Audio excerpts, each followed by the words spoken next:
ఆమె వచ్చే వరకు ఉన్న పరిస్థితి ఆమె వెళ్ళిపోయాక లేదు. ఆమె ఎవరు, ఎలా వచ్చింది, ఏం చేసింది, ఎలా మాయమైంది, ఈ వీడియో ద్వారా పూర్తి వివరాలు తెలుసుకుందాం. వీడియో స్టార్ట్ చేయడానికి ముందుగా నాతో చిన్న రిక్వెస్ట్ ఫ్రెండ్స్, ఈ వీడియో మీకు గనుక నచ్చితే ఒక లైక్ చేసి మా ఛానల్ సబ్స్క్రైబ్ చేసుకుని పక్కనున్న బెల్ సింబల్ యాక్టివేట్ చేసుకోండి.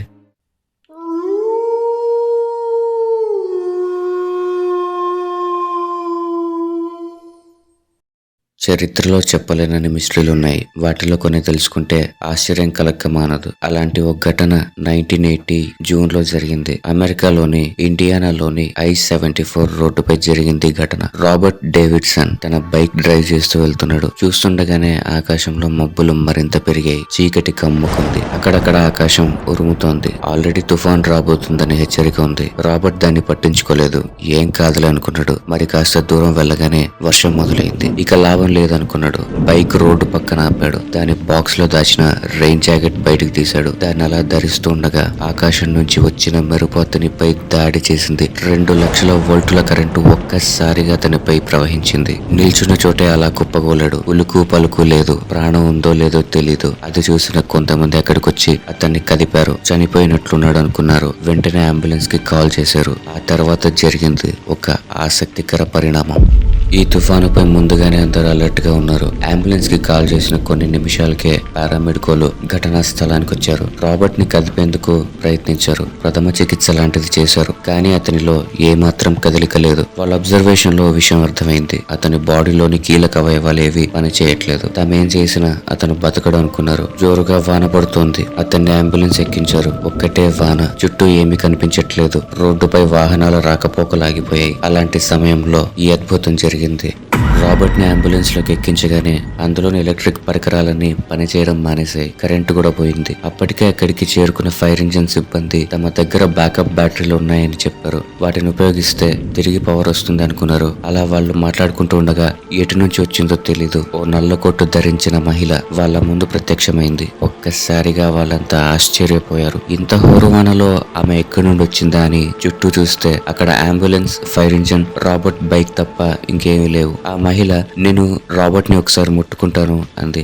వాళ్ళు అదోలా చూస్తూ ఈమె ఎవరు, ఎందుకు టచ్ చేస్తానంటుంది అనుకున్నారు. ఆమె తన వివరాలు ఏవి చెప్పలేదు. అంబులెన్స్ సిబ్బందిలో ఒకరు పోనీలే పోయేలా ఉన్నాడు, టచ్ చేస్తే పోయేదేముంది అనుకుంటూ ఆమెను అనుమతించాడు. ఆ తర్వాత జరిగిందో ఒక అద్భుతం. ఆమె నెమ్మదిగా రాబర్ట్ ని టచ్ చేసింది. అక్కడే ఉండి ఏవో మంత్రాలు చదవసాగింది. పారామెడికల్ సిబ్బంది ఆమె వైపు ఆశ్చర్యంగా చూస్తున్నారు. ఎందుకంటే ఆమె ధరించిన నల్ల కోటు 1980s ది కాదు, 1800s కాలం నాటిది. దాని గురించి అడుగుదామంటే ఆమె గంభీరంగా ఉంది. సమాధానం చెప్పే ఉద్దేశంలో లేనట్లు కనిపించింది. రాబర్ట్ వైపు చూస్తూ మనసులో ఏదో అనుకుంది. ఇలా కొన్ని మినిట్స్ గడిచాక ఆమె అంబులెన్స్ దిగిపోయింది. జోరు వానలో అలా అలా వెళ్లిపోయింది. వాళ్ళు ఆమెను మీరెవరు, ఎలా వచ్చారు, ఎలా వెళ్తారు అని అడుగుతున్నా కూడా ఆమె పట్టించుకోలేదు. వాళ్ళు చూస్తుండగానే ఆమె వర్షపు ముసురులో మాయమైంది.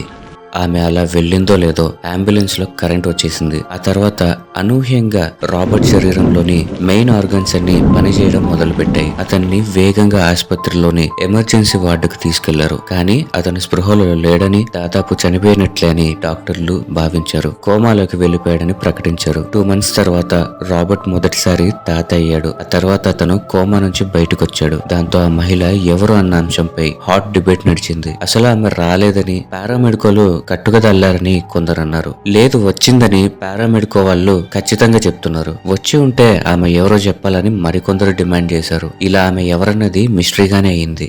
కొంతమంది పారానార్మల్ ఇన్వెస్టిగేటర్స్ రాబర్ట్ ని పరిశీలించి ఆమె వచ్చిన సమయంలో అంబులెన్స్ లో కరెంటు పోయింది కాబట్టి ఆమె 1800s కాలానికి చెందిన దెయ్యం అని చెప్పారు. మరికొందరు ఆమె దైవదూత అని అన్నారు. దానికి ప్రత్యేక కారణం కూడా చెప్పారు. రాబర్ట్ రోడ్డుపై పడిపోయిన ప్రాంతంలో రోడ్డు పక్కన ఓ భారీ మైదానం ఉంది. అక్కడ 19వ శతాబ్దంలో పెద్ద ఎత్తున మతపరమైన ప్రార్థనలు చేసేవారు. వేల మంది అక్కడికొచ్చి దేవుణ్ణి ప్రార్థించేవారు. సో బ్లాక్ డ్రెస్ లో వచ్చిన ఆమె ఆ ప్రదేశం నుంచి వచ్చిన దెయ్యం లేదా దైవదూత లేదా మత ప్రబోధకురాలు కావచ్చని భావించారు. మొత్తంగా ఆమె ఎవరన్నది మాత్రం మిస్టరీగానే ఉండిపోయింది.